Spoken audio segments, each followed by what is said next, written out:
आज की कहानी एक हौसला और इसकी लेखिका है रत्ना पांडे जी। आज यमुना के छोटे बेटे राघव का विवाह था। यमुना बहुत खुश थी, लेकिन राघव का चेहरा उदास था। उसे अपने बड़े भाई और भाभी की कमी बहुत खल रही थी। रिश्तेदारों ने यह पूछ पूछ कर कि बड़ा बेटा और बहू विवाह में क्यों नहीं आए, यमुना की नाक में दम कर दिया था। सच्चा कारण तो यमुना किसी को नहीं बता सकती थी। उसने बात को टालते हुए कहा, बच्चे की परीक्षा का समय है, इसलिए वे लोग नहीं आ सके। उसकी परीक्षा खत्म होते ही आ जाएंगी। लेकिन लोगों को चैन कहाँ था। कानाफूसी चल रही थी। पंचायतें करने के लिए सभी आतुर हो रहे थे। कोई कहता बनती नहीं होगी बहू से, इसलिए नहीं आई। कोई कहता यमुना स्वभाव से कितनी तेज तर्राट है, झगड़ा हो गया होगा। देखना कुछ ही दिनों में छुट्टी भी चली जाएगी। धूमधाम के साथ राघव का विवाह संपन्न हो गया। अपने भाई भाभी की कमी को महसूस करता हुआ राघव अपनी पत्नी के साथ अपनी पत्नी को ब्याह घर ले आया। राघव घर की हर बात को जानता था। छोटी से छोटी बात पर अपनी माँ और भाभी के बीच होने वाली तू मैं कैसे बड़े झगड़े का रूप ले लेती थी, उसे सब याद था। बात कभी बड़ी नहीं होती, उसे बड़ा बना दिया जाता था। इस तरह लगभग हर रोज ही घर में महासंग्राम छिड़ जाया करता था। राघव चिंतित था। वह सोच रहा था कि माँ को तो वह बदल नहीं सकता, पिताजी है नहीं, वरना वह माँ को समझाते। उसकी पत्नी श्वेता का स्वभाव समझदारी, विनम्रता और सहनशीलता वाला होना चाहिए। वह श्वेता को जानता ही कितना था। कोई प्रेम विवाह तो था नहीं जो पहले से जाना पहचाना स्वभाव हो। सब कुछ भगवान के भरोसे ही था। उसने सोचा कि वह श्वेता को पहले ही सब कुछ समझा देगा, कि माँ की बातों को एक कान से सुनकर दूसरे कान से निकाल दे, उसकी बोली बातों पर ज़्यादा ध्यान न दे। रात को राघव ने अपनी पत्नी से कहा, श्वेता अब तुम्हें ही इस घर को संभालना है। श्वेता ने बीच में ही प्रश्न कर दिया, भैया भाभी क्यों नहीं आए राघव? राघव के बिना छिपाए ही श्वेता को सब सच सच बता दिया। श्वेता माँ और भाभी की आपस में बिल्कुल नहीं बनती। छोटी छोटी बातों में बड़े बड़े झगड़े हो जाते थे, किंतु एक दिन तो माँ ने सारी हदें पार कर दी। भाभी की गलती इतनी थी कि वह बिना नहाए ही रसोई में आ गई थी। माँ का पारा चढ़ गया और तू मैं से बात इतनी बढ़ गई कि माँ ने वह कह दिया जो उन्हें हरगिज नहीं कहना चाहिए था। ऐसा क्या कह दिया था माँ ने? माँ ने कहा था, निकल जाओ मेरे घर से और मेरे मरते वक्त तक मुझे अपनी शक्ल मत दिखाना। भैया भी घर पर ही थे। उन्होंने माँ के पास आकर कहा, माँ आप यह क्या कह रही हो? अभी आप गुस्से में हो, शांत हो जाओ। माँ ने भैया को भी कह दिया, जोरू का गुलाम बना फिरता है, तू भी चला जा। भाभी रो रही थी, भैया भी रोने लगे, लेकिन माँ का गुस्सा कम नहीं हुआ। बस उसके बाद भैया भाभी ने अलग रहना ही उचित समझा। रोज रोज की कलह से वे दोनों भी उकता चुके थे। एक ही शहर में अलग होकर रहने से अच्छा भैया ने अपना तबादला ही करवा लिया।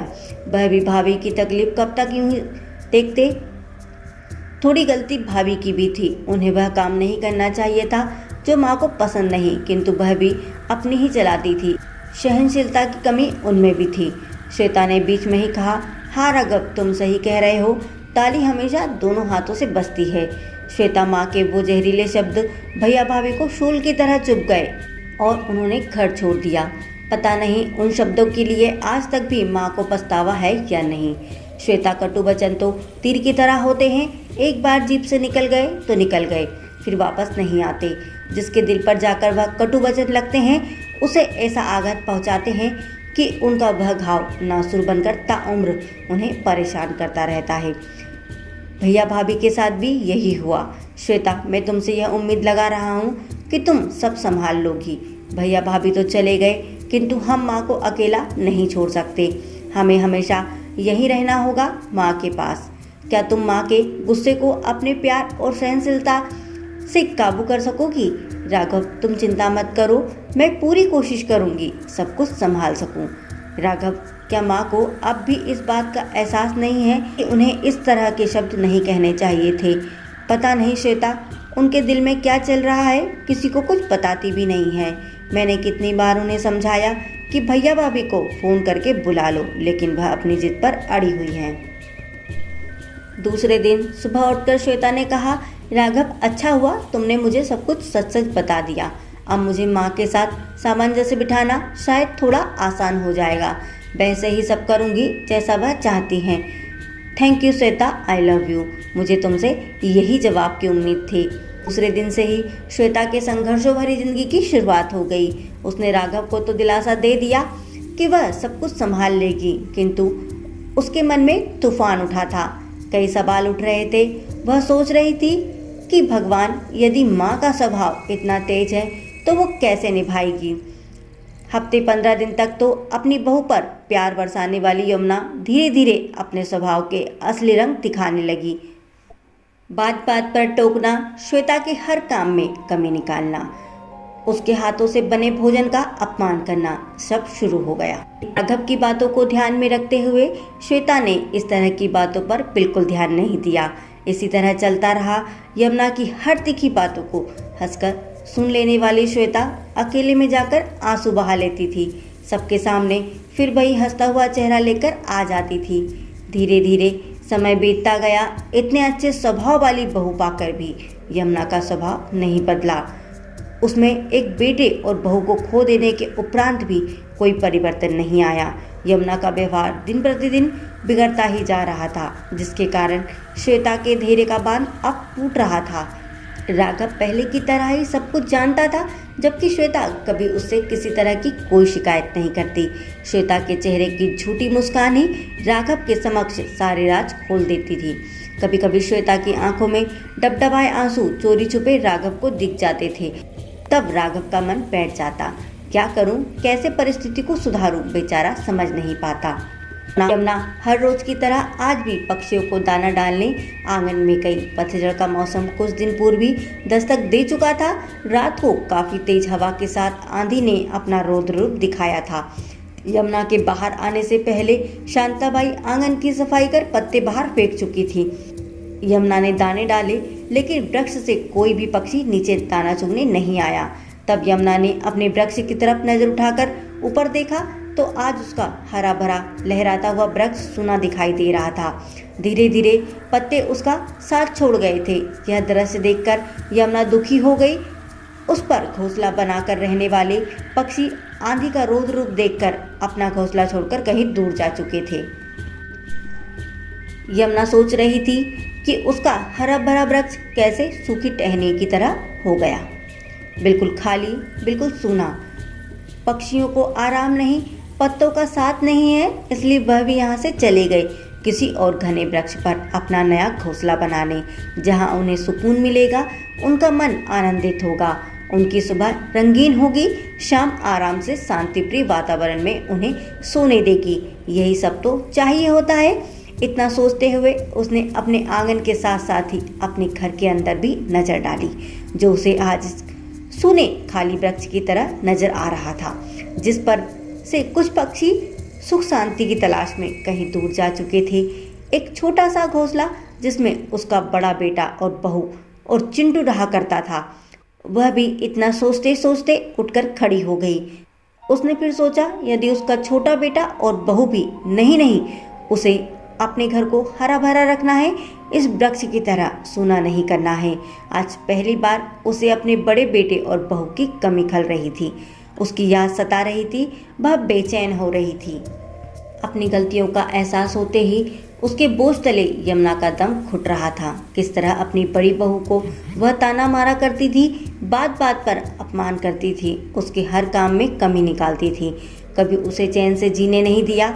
आज वह यही अपनी छोटी बहू के साथ भी कर रही थी। वह सोच रही थी, आखिर क्यों उसने ऐसा व्यवहार किया, क्यों बहुओं को बेटी जैसा प्यार न दे पाई। पश्चाताप के आंसू उसकी आंखों से नीचे टपक रहे थे। उन्हें पोषने के लिए आज तो उसके पास एक बेटा बहू है, लेकिन यदि वे भी उसके गुस्से की आंधी के रोज रूप में से घबराकर अपना घोंसला कहीं और बना लेंगे तो वह क्या करेगी। इस पतझड़ के मौसम में अपने पत्तों से बिछड़ने से सूने वृक्ष ने यमुना को उसकी गलतियों का एहसास करा दिया। आज दोपहर को जब वे सब खाना खाने के लिए बैठे तो आज पहली बार खाने का पहला कोर खाते ही यमुना ने कहा, वाह बेटा, सब्जी बहुत ही स्वादिष्ट बनी है, बहुत ही अच्छा खाना है। राघव और श्वेता एक दूसरे की तरफ अचरज भरी नजरों से देखने लगे। यमुना के मुंह से ऐसे बेशकीमती शब्द सुनकर श्वेता फूली नहीं समा रही थी। उसे अपने कानों पर मानो विश्वास ही नहीं हो रहा था। यमुना के मुंह से यह सुनकर उसे ऐसा लग रहा था शायद आज सब्जी बहुत ही ज़्यादा अच्छी बनी है, माँ कोई कमी नहीं निकाल पाई। बहू बहू कहकर श्वेता को आवाज़ लगाने वाली यमुना आज दोपहर से ही उसे बेटा कहकर पुकार रही थी। अपनी माँ के अंदर आया यह परिवर्तन देखकर श्वेता बहुत खुश थी। आज दिन भर घर में किसी तरह की टोका टाकी नहीं हुई। घर का माहौल एकदम खुशनुमा था, सुकून था, शांति थी, आनंद था। ऐसा माहौल देखकर यमुना भी बहुत खुश थी। उसके मन में भी आज कोई तनाव नहीं था, क्योंकि वह आज अपनी श्वेता के काम में कमियां ढूंढने के बदले उसके काम की अच्छाइयां देख रही थी और ऐसा करके उसे बहुत ही खुशी महसूस हो रही थी। श्वेता के हर काम में यमुना मदद भी करने लगी, उससे अच्छी अच्छी बातें करने लगी। राघव अब हर रोज श्वेता को खुश देखता और खुद भी खुश होता। यह खबर बड़े बेटे और बहू तक भी पहुंच गई। राघव ने यमुना से कहा, माँ भैया का फ़ोन आया था, मिलने बुलाया है, सोच रहा हूँ 3-4 दिनों के लिए जाकर मिलाते हैं। यमुना ने कहा, रुक जाओ, और जाकर सीधे फ़ोन उठाया। आज अपना अहंग छोड़कर, अपना स्वाभिमान छोड़कर उन्होंने अपनी बड़ी बहू को फ़ोन लगा दिया और कहा, हेलो। उधर से अंजलि ने फ़ोन उठाकर कहा, हेलो। कुछ पलों के लिए तो सन्नाटा सा छा गया। यमुना कुछ कह नहीं पा रही थी, लेकिन हेलो शब्द सुनकर अंजलि माँ की आवाज़ पहचान गई थी। उसी ने पहल करते हुए कहा, माँ। यमुना फूट फूट कर रोने लगी। उससे कुछ कहा नहीं जा रहा था। तब श्वेता भी वहाँ आ गई। अपने आप को संभालते हुए यमुना ने कहा, अंजलि बेटा, मुझे माफ़ कर दो। फ़ोन स्पीकर पर था। यमुना का बड़ा बेटा माधव भी वहीं पर था, वह भी सुनने लगा। अंजलि ने कहा, माँ आप ऐसा क्यों कह रही हो? नहीं बेटा, इस शादी में तुम्हारी तीनों की बहुत कमी लगी। मैं अपने गुस्से में बोले हुए शब्द वापस लेती हूँ। मैं तुम्हारा इंतज़ार करूँगी। यदि तुम मुझे माफ़ कर सको तो पता नहीं मैंने ऐसा क्यों किया। मैं जानती हूँ ज़्यादातर गलती मेरी ही थी। तुम्हारे जाने के बाद भी मुझे एहसास नहीं हुआ, लेकिन अब मुझे अपनी गलतियों का पछतावा करने का एक मौका दे दो। नहीं माँ, आप ऐसा मत कहो, और प्लीज़ माँ आप रोना बंद करो। गलती तो हमारी भी है, हमें भी आपके गुस्से में बोली बात के कारण घर नहीं छोड़ना चाहिए था, पर जो हो गया सो हो गया। अब आगे हम सब जितना भी अच्छा कर सकते हैं ज़रूर करेंगे। हम आ रहे हैं माँ, आप सबसे मिलने। अंजलि के फ़ोन रखने के बाद उसने जैसे ही माधव की तरफ देखा, उसकी आंखों में आंसू झलक रहे थे। अंजलि ने कहा, प्लीज़ माधव रो मत। माधव ने उसे गले लगाते हुए कहा, अंजलि इतने दिनों से मुझे इन्हीं लम्हों का इंतजार था। कुछ दिनों पूर्व श्वेता के चेहरे पर छाई उदासी देखकर राघव के मन में भी कभी कभी दूर जाने का ख्याल आ जाता था, लेकिन अब वह ख्याल उसके दिमाग से गायब हो चुका था। अब तो हर रात पर श्वेता के चेहरे की खुशी देखकर ही सोता था, चैन से, सुकून से और बेफिक्र होकर। राघव सोच रहा था कि माँ के स्वभाव में यदि बदलाव नहीं आता तो अच्छे बदलाव के कारण ही उसका घर सूना आंगन बनने से बच गया। इसी बीच श्वेता प्रेग्नेंट हो गई। खुशियाँ कई गुना बढ़ गई। बड़े बेटे बहू का आना जाना भी चालू हो गया। वह तो पास के ही शहर में था, तो हर रविवार घर चले आते थे। सब साथ में सुख और शांति से समय व्यतीत करते। इस तरह एक घर बिखरते हुए संभल गया।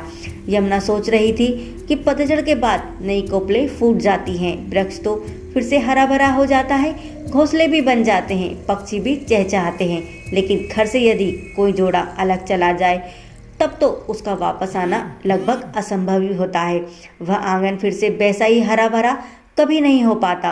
वक्त रहते वह संभल गई, इसलिए छोटा बेटा बहू उसके साथ है, वरना उसके घर पर ऐसा पतझड़ आता कि वह जीवन भर फिर कभी हरा भरा नहीं हो पाता। आंगन में बैठी यमुना आज अपने वृक्ष को निहार रही थी, जो फिर से हरा भरा हो गया था। नई कोपलें फूट चुकी थी, पत्तियां बड़ी होकर शोर मचाना शुरू कर चुकी थी, पक्षी घोंसला बना रहे थे। श्वेता ने भी एक बिटिया को जन्म दिया। घर में भी किलकारियां गूंजने लगी। यमुना चिड़िया को चोंच में दाना लेकर जाती देख रही थी कि वह कैसे अपने बच्चों को खिलाती है। देखते देखते वह सोच रही थी कि कितने प्यार से हम अपने बच्चों को बड़ा करते हैं, हर दुख भी हंसते हंसते सह लेते हैं, लेकिन बेटे के विवाह के बाद क्यों हमारा मन इतना छोटा हो जाता है। यह एक ऐसा प्रश्न था जिसका जवाब वह खुद भी नहीं जानती थी। दोस्तों, आपको ये कहानी कैसी लगी कमेंट में ज़रूर बताइएगा, और अगर आपको ये कहानी अच्छी लगी तो please like, share and subscribe जरूर करें। जय हिंद, जय भारत। फिर मिलेंगे अगली कहानी के साथ दोस्तों। वंदे मातरम।